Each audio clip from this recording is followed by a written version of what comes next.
countries around the Baltic Sea, and scientists draw attention to various challenges the Baltic Sea region and its people are going to face because of the climate change. With a population of around 100 million, the Baltic Sea region abounds with various natural resources, such as forests, agricultural land, a great number of lakes, and of course fish. Especially in summer, it's an attractive tourist area with long sandy beaches, an array of local traditions, and many activities offered by medieval and modern cities alike. The Baltic Sea is a small sea on a global scale, but as one of the world's largest bodies of brackish water, it's ecologically unique. As an almost enclosed sea with low saline water, it's highly sensitive to various environmental changes. Fishermen are the first to notice. Sīksti mazāki, asari arī tāpat, principā viss dzīves sūks jau ir mazāki, daudz mazāki.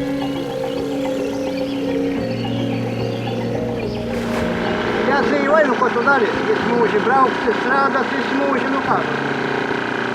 Jāturpina tālāk, kamēr kājas var pavilkt.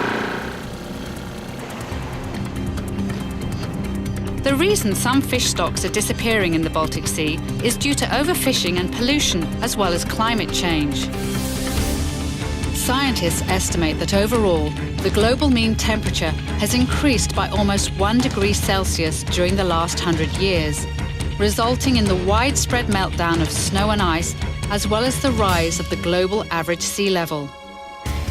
In the Baltic Sea region, the effects of climate change have manifested themselves in such weather extremes as severe storms, floods, and droughts that have become more common.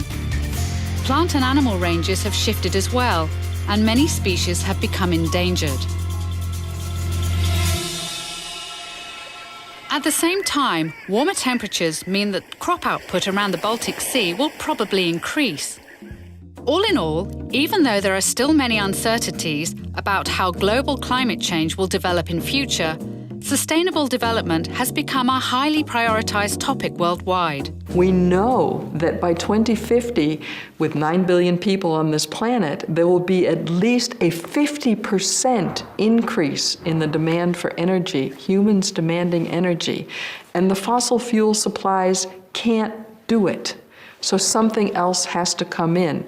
The question is when and how. If we don't create a more energy and resource efficient growth, then the planet will be in for huge problems.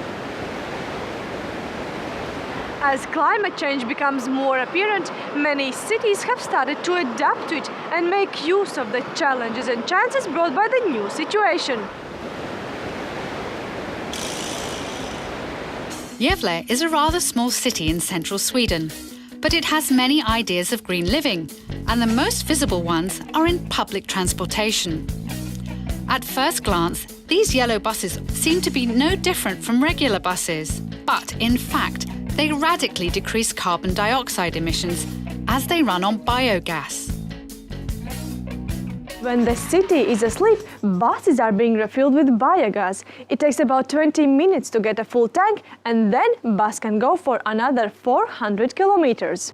Even though it takes at least 5 times longer than tanking up a diesel bus, driving with biogas has important advantages. More quiet, more clean, and it's the buses don't get as dirty because they're not polluting. What's more, these buses run on energy produced from waste. But the filling station is busy not only at night.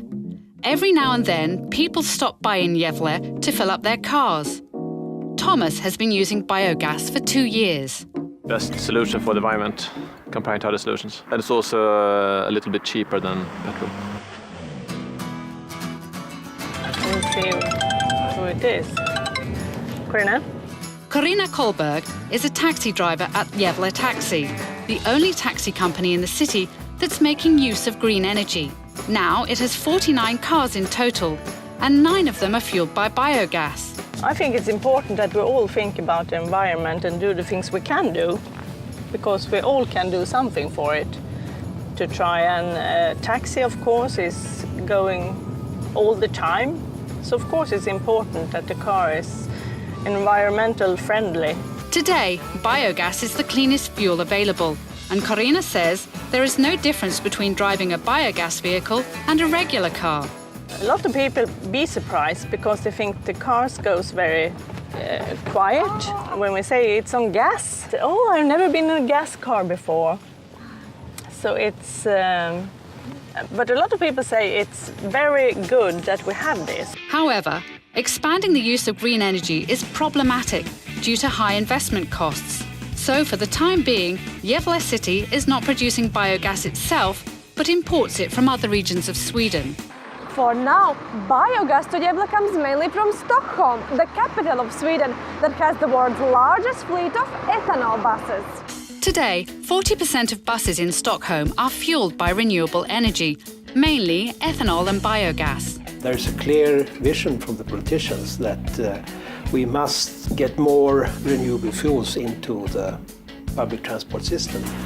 As a result, CO2 emissions in Stockholm dropped by 60,000 tons last year.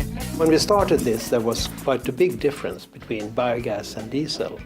So running buses on biogas was at that time 20% more expensive. Today, approximately 5 to 8% is the difference. The extensive use of locally produced renewable energy in public transport gives Sweden considerable independence from fossil fuel suppliers and makes it possible to reduce costs in the long term. Stockholm aims to give up fossil fuels in public transportation completely by the year 2025.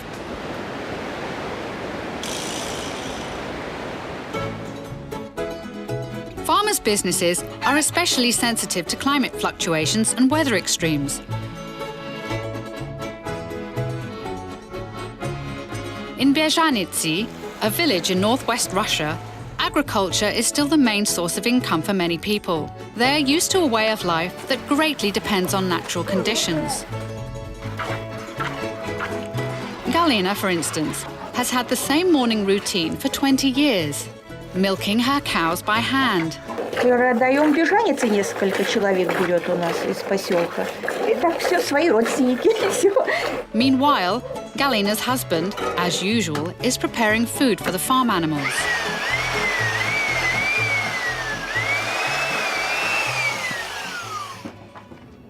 Сюда входит мука, которую я мелю сам, и пшеничные отруби. Все это перемешивается, и получается каша для свиней.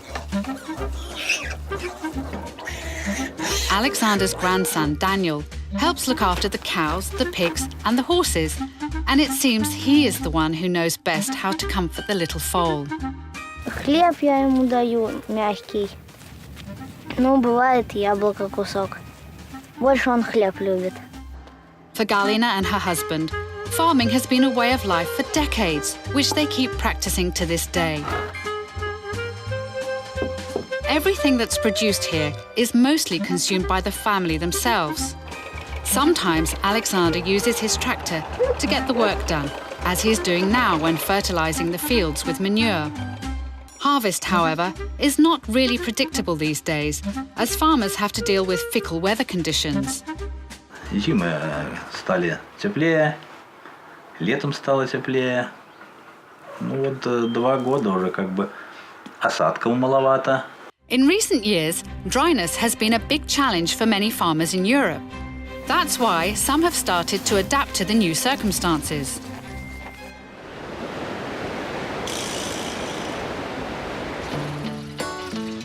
Harmut Dreyer has been working at his farm in northern Germany for the last 20 years.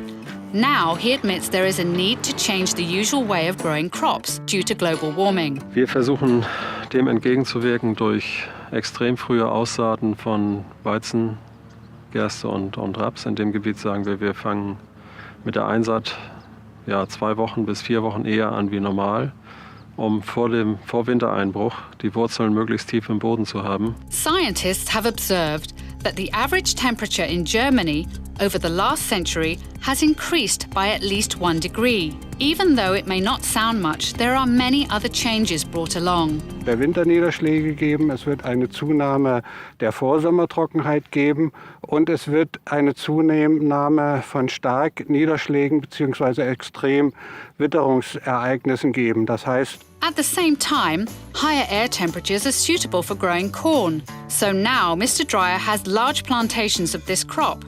Here, though, corn is never served on the dining table, but used for the production of biogas, which later is converted into renewable heat and electricity. Corn, however, overcrops the soil, which is why farmers are looking for alternatives. Some farmers adjust to climate change by testing various plants in their fields. Here, for example, topinambours have been introduced. It's possible that soon a plant called sunroot may be the solution to how to meet the growing demand for biomass in Germany. Mr. Dreyer is currently working closely with scientists to test the plant. Die Topinambur haben wir das zweite Jahr im Anbau. Der hat im ersten Jahr ca. 2/3 vom Gasertrag des Maises gebracht, sodass wir sagen, vielleicht geht es weiter, weil wir die Anbaukosten dafür sparen. Das ist halt auch eine mehrjährige Kultur, die wir nicht jedes Jahr neu anbauen müssen. According to Mr. Dreyer, competition is fierce, so it's important for farmers to adjust to the new circumstances. Last year, he invested in solar panels that now cover the roof of one of the household buildings. Mr. Dreyer believes in this innovation as there is a lot of sunlight in Germany and good state-guaranteed prices on solar power. With the help of modern technology and a creative approach, many companies are trying to develop their businesses in more sustainable ways.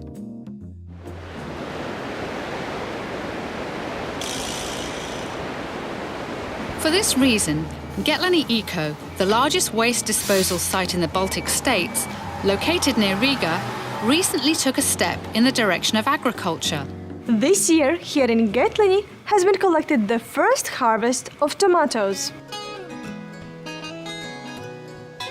In this greenhouse, there are almost 1,000 tomato plants, which during the harvest season yield around 4 tons of tomatoes every week, which are then sold in local shops.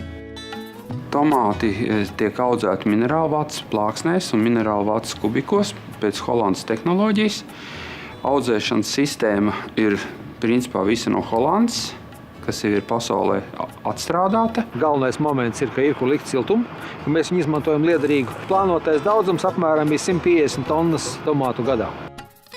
Tomato production here resembles similar vegetable farms elsewhere. The only difference is that this greenhouse uses heat resulting from waste management.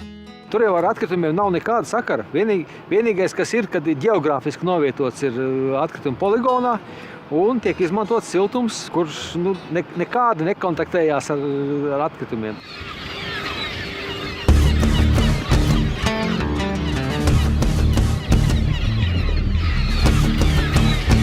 Every day, the Getlani dump site receives around 900 tons of household waste collected in the Riga district.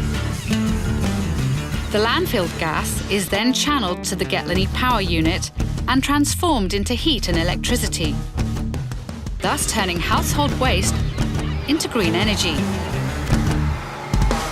Ja mēs stundā apmēram ap 2000 kubikmetri savācam vidēji kaitīgo gāzi un pārvēršam viņu elektrībā un siltumā, tas vien jau ir ļoti liels ieguldījums.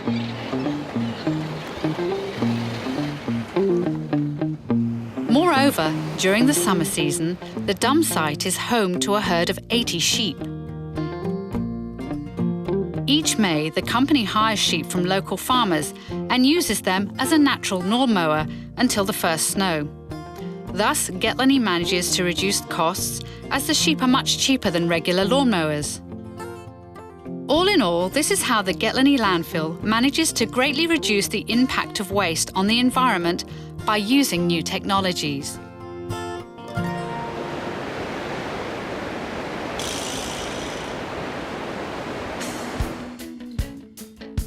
The production of biogas has considerably increased during the last years across Europe.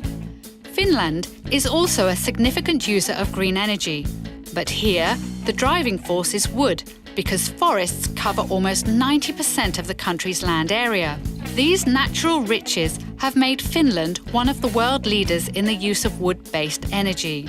Usually, factories are one of the main polluters in a country, but this one produces concrete with almost zero CO2 emissions. A few years ago, the Parma concrete factory in central Finland used a heating system which was based on oil. But as oil prices were constantly rising, the company decided to cut down costs by investing in a pellet boiler.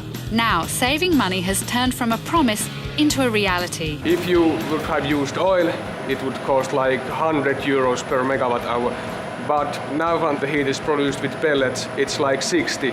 Almost 180,000 euros have been invested in the new heating system, and initial estimates show that expenses will pay off in less than 10 years. The emissions were reduced by approximately 530 tons of CO2 in a year, and it's a really substantial amount of emissions. Obviously, obtaining and producing wood pellets locally is a considerable advantage, which keeps the price of this fuel competitive.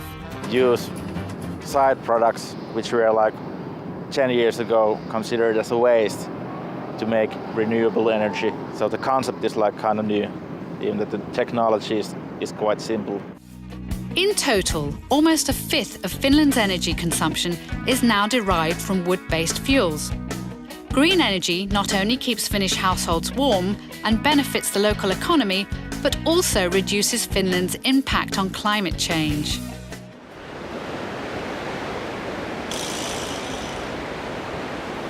Meanwhile, there are places where no production is needed in order to curb climate change. On the contrary, when protected from human action, areas like peat bogs, which are often perceived as wasteland, serve as natural preserves of climate balance on our planet. One of the largest bog systems in Europe can be found in Russia, near the external border of the European Union, and taking up an area of 250,000 hectares. Nowadays, nature here is conserved in its natural state, but it all started thousands of years ago. 13 тысяч лет назад на этом месте был ледник толщиной в 2 километра где-то высотой, да? И когда он отступал и полностью растаял 10 тысяч лет назад, на его месте образовалось озеро. Gradually, 15 lakes turned into peat bogs. Now they are part of the Polistovsky Nature Reserve, a specially protected natural area set up to preserve European biodiversity. It's home to the black stork, the golden eagle, the black-throated diver, and many other rare bird species that are endangered elsewhere in Europe. Moreover, this vast bog area plays a significant role in shaping the climate. Все загрязнения, которые с дождем, с осадками выпадают на поверхность Земли, они все фильтруются и связываются с органическим веществом торфа. В результате на выходе получается практически дистиллированная вода. Purified water fills up local rivers, which then flow into the water basins ultimately connected with the Gulf of Finland. Therefore, this impressive bog system also affects the Baltic Sea. Polistovsky Nature Reserve is Europe's largest freshwater filter for the Baltic Sea that also reduces carbon dioxide content in the atmosphere. Человечество добывает углеводородные ресурсы, и уголь, и нефть, и газ. Потом это в результате все сжигается. То есть углекислый газ получается из земли, попадает в атмосферу. И только в верховых болотах углерод откладывается в виде торфа. То есть он изымается из атмосферы и обратно в землю. In this way, the bogs function as an ecosystem that naturally prevents global climate change. Once again, it confirms the priceless value of nature as well as the importance of protecting it. And this is something where each of us can make a difference, simply by taking care of our natural environment. However, the first grains of knowledge about sustainable living must be sown at school, and there are youngsters who are keen on studying this subject.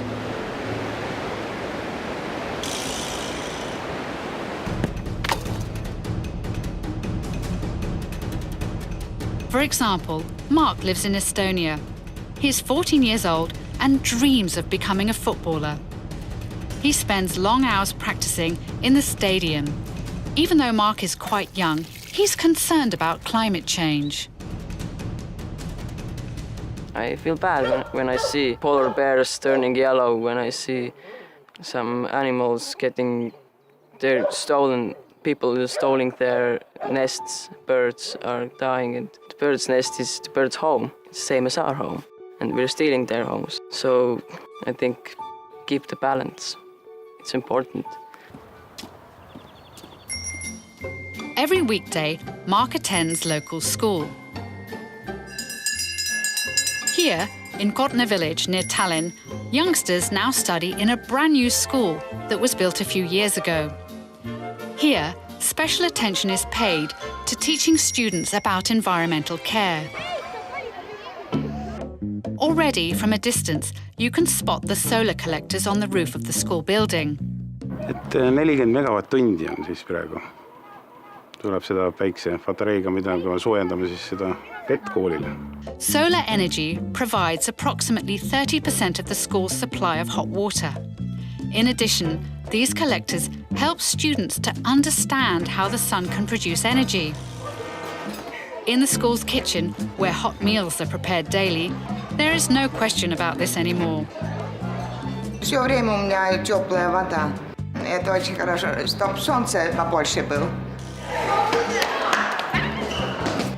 The school teaches the importance of nature from the first grade. Ja loodust peab ka sellepärast hoidma, et kui näiteks on mingi vajalik asi kasvab metsas, näiteks lilled või puud, siis neid on mõnikord ikka vaja ja siis kui sa ei hoia seda loodust, siis kõik närtsib ära ja... Kotna School has its own beehive, where students work together with their teachers on a regular basis. Our slogan is "Honey lies in every blossom," since all the bees are doing a cooperation in order to get the really valuable organic material honey. In that sense, all the students and all the teachers has to cooperate as well in order to get a really good educational results. So bees are like our school examples how to have the perfect cooperation.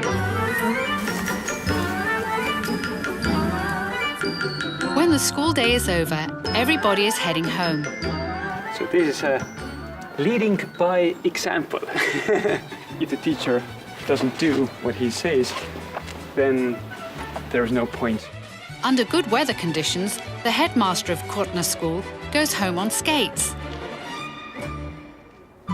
Prit and his fiancée live in a rather modest flat in Tallinn. There's no television or radio, and they prefer to spend their free time talking with each other or reading books. Everybody are driving towards the American dream. They want to have like big houses, big cars. Everything has to be like a top level. But what is important, eventually they probably end up being really sad. Prit is convinced that people have to change their thinking and stop the tremendous consumption of things that in many cases are not actually necessary. The really common idea is that one man cannot change anything. And I have said it to my students that actually it's wrong. One man can actually really change something. Therefore, Prit is ready to act upon his words and start the big change with himself. Now, sipping tea made from herbs collected in the countryside, he dreams of his own eco-farm somewhere in southern Estonia. All in all, climate change is already beginning to transform life here in the Baltic Sea region. Even though currently the effects of those changes are small, they're expected to increase. I cannot ignore what almost all scientists working in this field tells me. They say there is, of course, a lot of natural components, but there is a man-made component which is very strong and getting stronger due to our burning of fossil fuels. And the good thing is, that's the one we can do something about. It would be irresponsible to neglect what science is telling us. Finally, Climate change is not just for discussion among politicians and businessmen. It's the story of our planet that will soon be home for 9 billion people. The actions of every person matter more than ever before, and every country has to find its own way through climate change.